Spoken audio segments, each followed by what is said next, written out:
It's my feel-good breakfast show. Welcome back to your Feel Good Breakfast Show. Right now, we have to get into something so good. You thought the prawns were delicious. Wait till you hear this. Oh, yes. Refi Sings. Oh, she is a South African-born, LA-raised, and destined to disrupt the soundscape phenomenon. A powerhouse, a vocalist, a masterful storyteller, and also a genre blender who has shared stages with icons like the icon she is and is now stepping into her own spotlight. So let's have a listen before we get into this.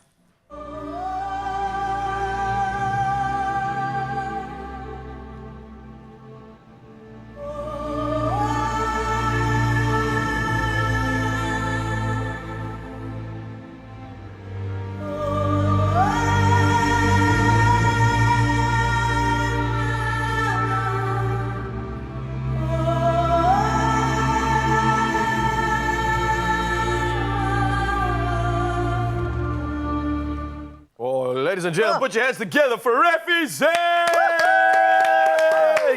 Yeah! Yes. Hi, everyone. Hello. How you doing?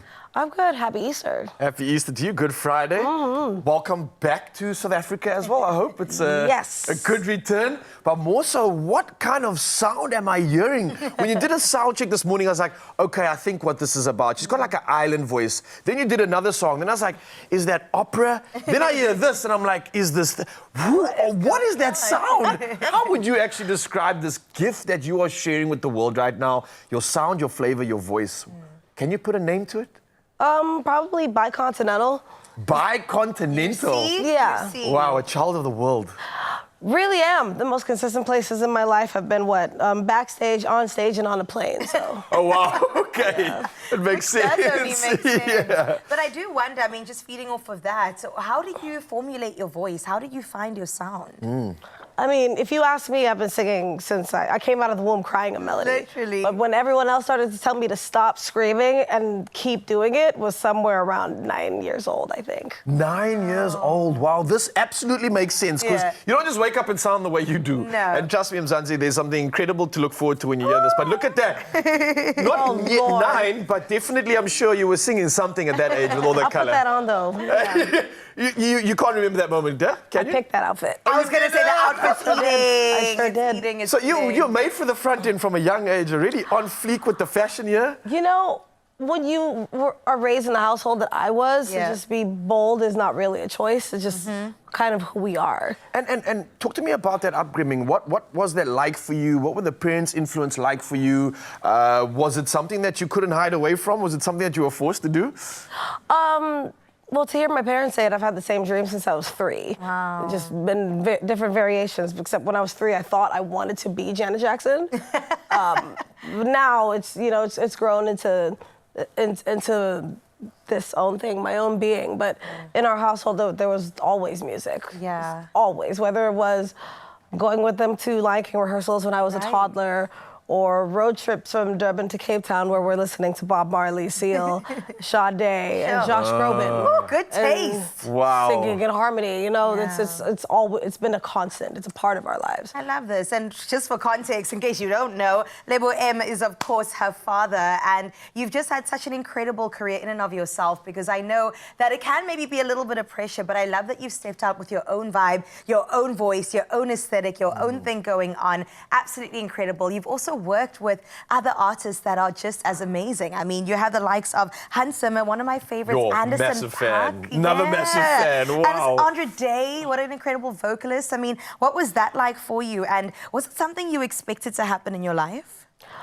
Hans or Andra? Just all of the above. And Anderson, tell us more. I'd be lying if I say it wasn't something that shall I say it, in the plan that was my life that I saw, this was always gonna be what it was. Now the roadmap to there was always a little more complicated. It seemed daunting and somewhat impossible, but it was like, you know what? At some point, eventually, it will happen and I'll get there, or I'll try to. And yeah, it's better now that I've come to a point where I also just accept that there is a legacy that I'm coming from. For a very long time, I didn't even tell people who my father was. Wow, what was that? It was Pressure? a bit of pressure, but also a deep desire to not only be seen in this one particular aspect and to be seen as myself. Yeah, I'm at a point now though where it's, you know, that all of it is part of me. It is, part of exactly. you. And I think what makes you as well is the fact that you are well-versed, not only just locally, but in terms of internationally. You've had these influences, you've worked with these incredible people, these incredible icons, much like yourself. How do you think that has sort of like amalgamated to form what you've become now, your becoming? Because obviously you've unshackled yourself from that sort of imposter syndrome, or thinking that how am I going to surmount to something? Whoa, that voice is very much still there, but every day it's trying. You know, I'm working to get it a little quieter. Okay, it's good to know that you're human then. Yeah. But how do you feel like that evolution has brought you to this point? Has it had a good influence, or was it always for you that I know what I want to sound like, I have this focus, I know where I'm going, the path is clear?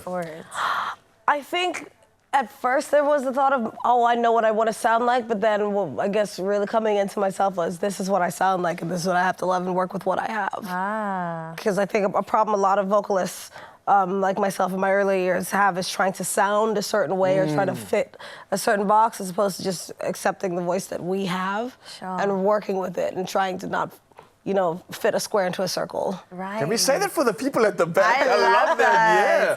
Also, the voice you've been given, my goodness, I am so excited for you to hear this Feel Good, fam, because what a talent, what a gem. And she's got a couple of performances for us that you're going to want to stick around for, because, it's going to blow your mind, I promise.